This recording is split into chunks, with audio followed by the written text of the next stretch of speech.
going on, guys? Welcome back to the Scrap Lounge. Today we're here for episode 2. We've got a up-and-coming welterweight prospect in Leon Shahbazyan, brother of UFC middleweight Edmund Shahbazyan. Let's get it.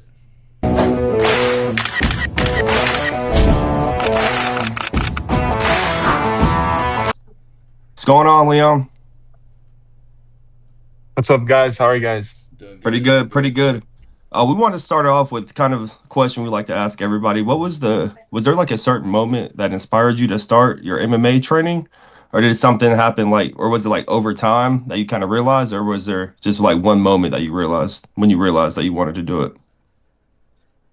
Yeah, so when I first started training in mixed martial arts, we started with karate, and we were like doing swimming classes too and all that. And we were training at Glendale Fighting Club at the time. And it wasn't until actually when Rhonda came in, and Rhonda, I was like 15, and I saw how quickly she rose to the top and her armbar and all that. And I started competing in jiu-jitsu, and I just got really inspired by see like the confidence I got from jiu-jitsu. And then we went on to amateur boxing, and from there it's just the journey has been amazing. So I would say like Ron had a big part for sure in the upbringing to get inspired to go far in Wh- this sport.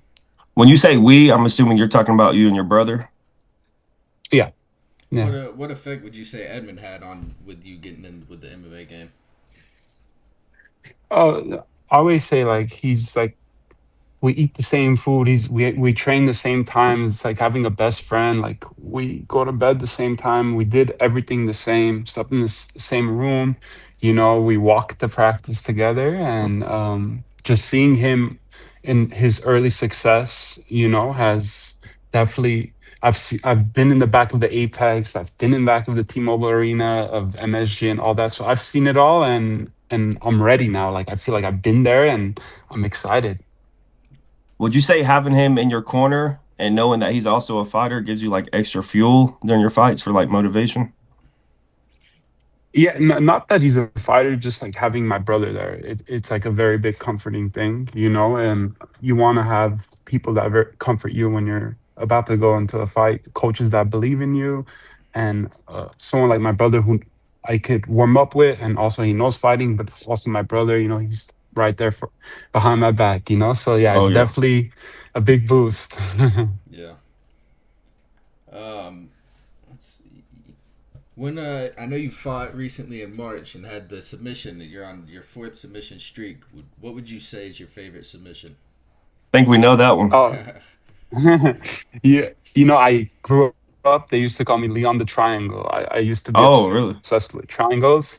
My first ever competition, I did a flying triangle. It was at in North Hollywood in California, and they put it on the poster of flying triangle. So I was really obsessed with triangles. I think it's the prettiest submission, but I mean, all my wins are guillotine. So guillotine, triangles, anything like. I feel like I got the full package, but I love guillotines for sure. That's my favorite submission now. Yeah. We were just watching the video of you when that guy kind of rushed you and you hit him with a counter left and hopped on the gilly, or hit him with ground and pound first and then hopped on that Yeah, gilly. Yeah, that was a nasty yeah. finish. Thank you, man. Thank you. I was like, oh, finally, I'm getting a knockout. And then Yeah. the ref was letting him go, and I'm like, I know there's not a lot of time left, and I'm like, I did enough. Those elbows did enough to give his neck, and it doesn't even need to be under your chin when I lock it up because my arms are so long, and just the squeezes. I don't need that much time. It's a wrap. I know we talked about Edmund, but would you say having him being in the UFC and having another brother that's also a fighter adds more pressure to you, or does it give you like an edge mentally? It did when I was young, when I first went, like when I was 23 and doing the contender series and all that. I felt like I was trying to live up to be like my brother was and all that. And it wasn't until like 2 years ago, and then I found everything just started clicking for me. And now it's just like it's my journey. My brother has his own journey, and I know I'm gonna be there, right there. Like my next fight's on the contender series, so I'm excited to go there and Oh yeah. get my contract. Yeah. So I know you're actually the older brother, and I know you mentioned earlier how y'all did everything together. So did y'all start MMA at the exact same time, or did you start like a little bit before him? How did that Yeah. go? The exact same time? No, first day we walked at the same time. Yeah, he Oh, because I've always been tall and skinny, and I was so like insecure about my height at that age. And my brother was really short and chubby, and he went into it to lose weight, and I got into it just to gain confidence. And yeah, just martial arts has changed our lives for sure. You said and you've I'm got your next fight coming up on the Contender Series. Is there a time frame you Yeah. could give us on when that is? I'm waiting for the time and the opponent, but I know when I was at the Tough last week, Sean Shelby said I'm on it.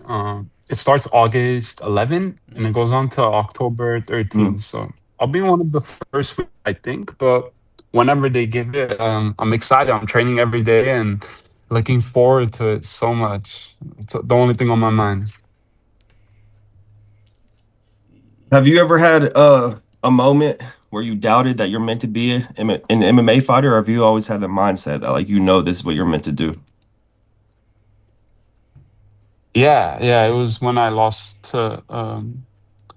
in the contender series, it really put me in a dark place. Like, I felt like a lot of loved ones and coaches they gave up on me at that time, and mm, I I made mistakes with like going to 185, and when I lost to Ryan Lauder, I was just like this is not it. Like like in the gym, I'm doing it and it's not working for me. I was like at rock bottom, and I took a couple months off, and I just remember just meeting my boxing coach in LA, and he really like saw my potential and he gave me that confidence. And then I got back into the gym here in Vegas. It's called Freestyle MMA, and the coach Go, and we just worked. And I just felt like I was like all those fights were lessons, and it's been showing this last year. Four wins, four first round finishes, and yeah. But I did hit that, and it was a really tough time. Like I remember I was working a minimum wage job, and I was just every day I was like, what am I doing? Like I'm gonna regret this, you know. I'm like, it was always playing in the back of my mind, and now going to these fights, like even when I win my fight, first thing I do, like I'm not even that happy. I go back and I look at those losses, and I'm like, I always try to keep myself humble because I knew how it could easily be me on the other side, and to remember how I felt at that moment. So yeah, I did have that moment, but that definitely fuels me so much, and the hunger I have is because of those moments. What would you say is the biggest lesson you've learned inside of the cage during a fight? Oh, to be very calm and be very patient. I used to want to fight very angry for some reason, like, and I always want to like rush a first round finish, even though I've been getting it. It's like I'm not looking for it; it just Mm-hmm. comes to me. And to fight very calm and like I don't need to be angry. I could be happy and still fight very hard, and just to be calm and to hear my coaches and to do everything like that I've been training to do. So just have no emotion, be very calm, and be very patient. Is there That's the anything biggest thing I've learned in my career. is there anything specific that you use that helps you calm down the most in the back before a fight? Oh well, like my coach put me really big into fate, and we're into the pre-fight prayer is so powerful. Like the one that the coach says, then he puts that worship music, and it's just such a powerful moment. I like that more than any. I like that more than the win and all that. I just feel so calm and relaxed, and I have a smile on my face, and I'm like, wow, like the nerves went away. You know, like Yeah. it's a great moment. That definitely helps. Like I look forward to that pre-fight prayer so much. Can you think of like one moment during the fight where you had to like make up your mind and make it like a split-second decision that changed the whole outcome of the fight? This last fight, actually, like I never go for an elbow, Yeah. but like I was finding my range, and then something inside me said like, because he was trying to throw a check hook off my right hand. I'm like, let me throw an elbow, like a step and elbow, and I slipped, and that's what led to an armbar. So yeah, like in fights, like you got to make quick decisions, and but also see like how like I see he was trying to counter me, so I'm trying to think like, oh, let me fake it. Let me fake the right hand to an elbow. Let me fake the low kick to a front kick. All those things. You got to be able to adjust in there, and you have to be calm in there to adjust.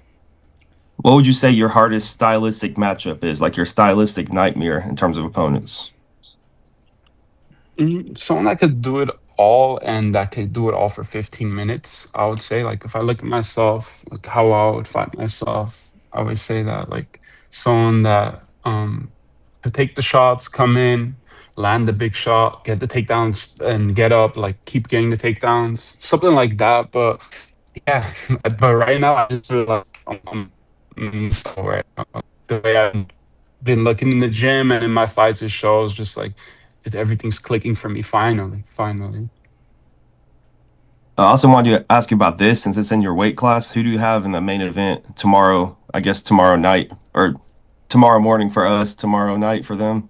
Prates Yeah, versus JDM. yeah. JDM. It's a great fight. But I'm going towards Protest by knockout. I think he's gonna catch him pretty early. JDM has great boxing, but I think Protest is faster, stronger, and I think he has amazing cardio. Like you saw against Ian Gary round five, he was the one pushing it, about to get the finish. So I think he could do it for 5 rounds, and I think he'll find the finish. But I won't be surprised if JDM wins for sure. How would you see Because a fight between you and Prates playing out? oh, that would be a good fight. I would love that fight. That's like one I see. Like I see him holding the belt right after Islam. So that would be one that I would need to be very there, like there for. Like he has great boxing, so I would love to fight him, and it would be a great stand up fight. I would shot for shot. Like I would have to be ready for war. I would love that fight And one day. what do you think about next weekend's card, 328? Who do you have in the main event of that? Yeah. So Sean Strickland's main training partner here.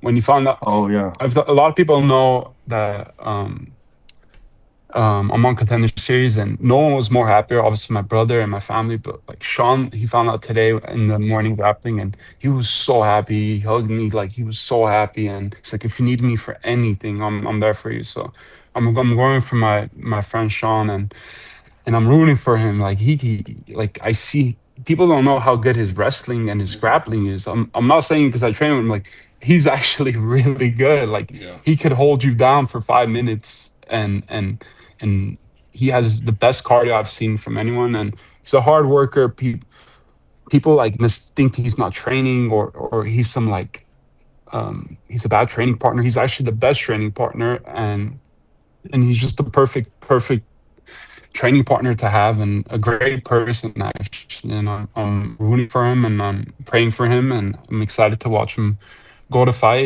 It's not an easy fight against Chimaev. Obviously, he's a dominant champion.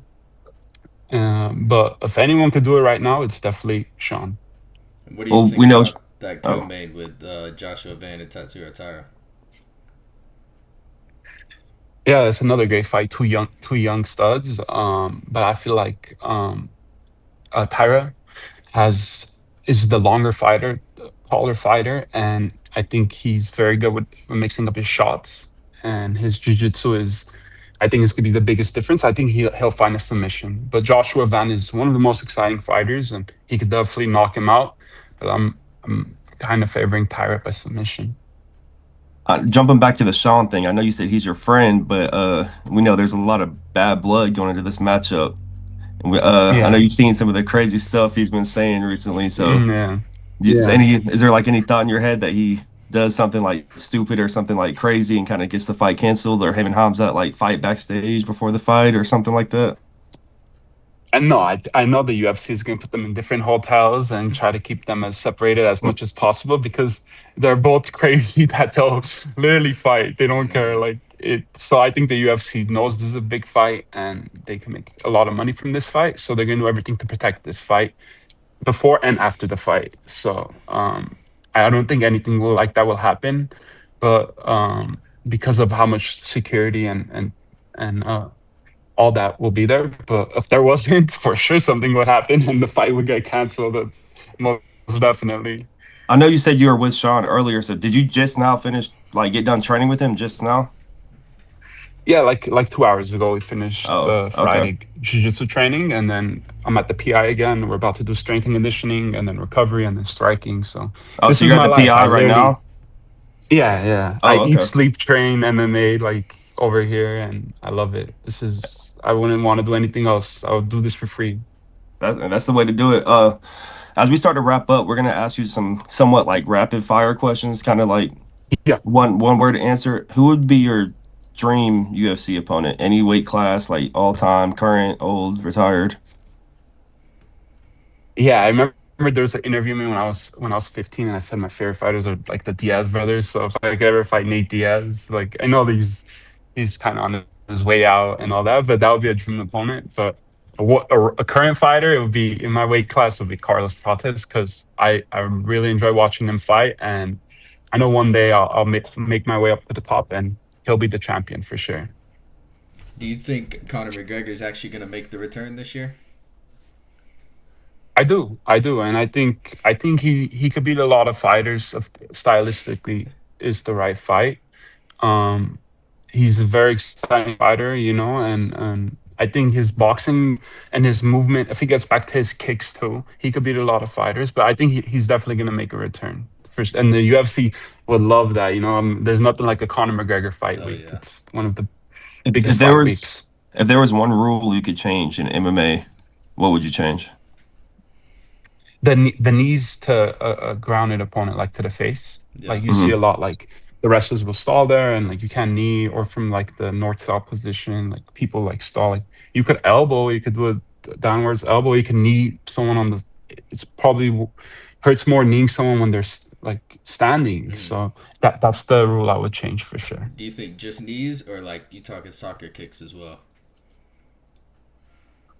I don't know about the soccer kicks. Soccer Soccer kicks. kicks look a little like too unprofessional. I don't know how to say it. Like it Yeah. looks too like bare knuckle fighting. Yeah. But the knees, I think it would not be that bad. So if everything goes perfect for you, like in your plan, like in your vision for yourself and your career, where do you see yourself 3 years from today? Like 3 years from now, where do you see yourself in terms of your Yeah, MMA career?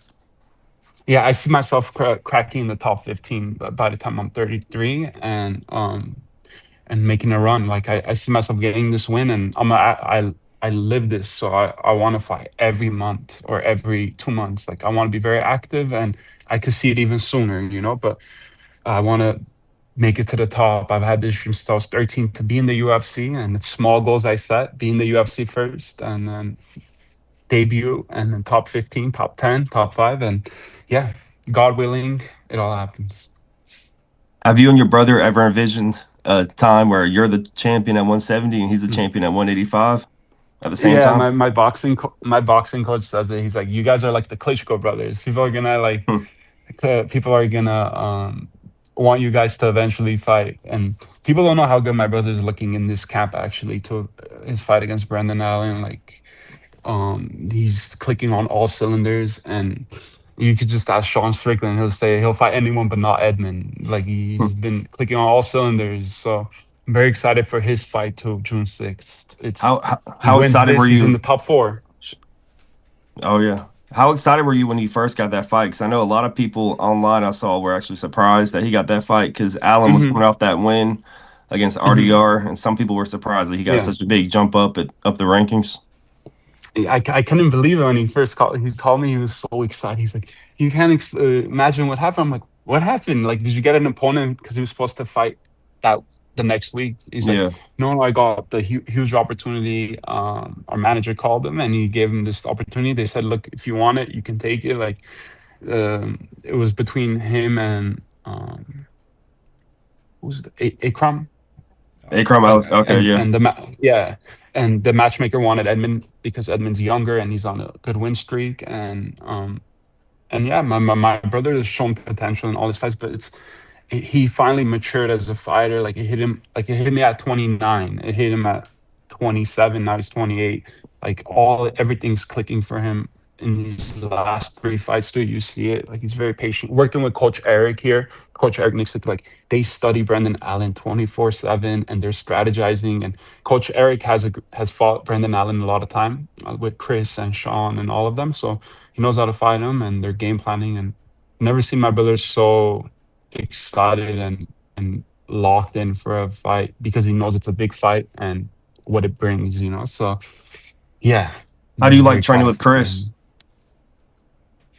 Chris, oh, he's a great training partner. I got even after his last fight, he was right back in the gym and he was giving me a lot of rounds, and it's a war with him. I know, like we're throwing down. Like he does not go easy. So every time I'm about to spar him, I got like those fight nerves, and I'm like, let's go. Turns into a war. Well, who would you say the MMA GOAT is in your opinion? Mm. MMA go. I would give it to John Jones right now. But also like Khabib and IL around in there too because of what she's done for the sport for women's and all that too. But right now it's for sure John Jones. He's been so dominant. I remember being in high school and just having parties, pay-per-view parties whenever he was fighting, inviting all my friends and we were watching his fights and to know that to this day that he's this dominant and he could come back and I would pick him against any heavyweight right now, no matter even if he's 44, forty Oh, five. oh, Like I just don't see him losing. you said any heavyweight? Yeah, yeah, Yeah. yeah. I see him Aspinall? like how John Jones. Yeah, I love Tom Aspin, but like I can't pick about against John Jones because he'll find a way to win. You know what he'll do? He'll low kick you for 5 rounds, make it boring. He'll find a way to win. He'll Yeah. if he needs to take you down, he'll take you down. Like he will find a way to win. Like he will just run away probably the first 2 rounds from Aspinall, avoid the power, kick, hold. He'll find a way to win. He's a winner. So yeah, I would say it's John Jones. He's for sure had some like off the fighting problems and all those things, which God knows how big he would have been if he didn't do those things. Yeah. Well, we're getting ready to wrap it up here. So we was wondering if there was anybody you want to give a shout out to, like a teammate that's up and coming or anything like that. Yeah, I want to give a shout out to all my coaches first, and then my training partners. Obviously, there's Sean Strickland, my brother, and all these people. But there's this fighter that I train with. He's actually a welterweight. He might be going up to middleweight. He's 3-0. His name is Sal Everett. He's actually a UFC employee that fights Oh for wow. Tough Enough, and Okay. he's on the come up. He's a great fighter. He's one of my main training partners. He's 6'3", fighting at 170, 185, and Dana comes to all his fights, and he has big plans. So like, you guys keep a eye out for him. His name is Sal Everett, Saladin Everett, and he's all finishes too. So yeah, We'll keep an eye definitely out keep on an him. eye out on him. Well, Leon, we appreciate your time. Thank you so much. Yeah. Thank you, Leon. Appreciate you guys. Yes, sir. Appreciate you, boys.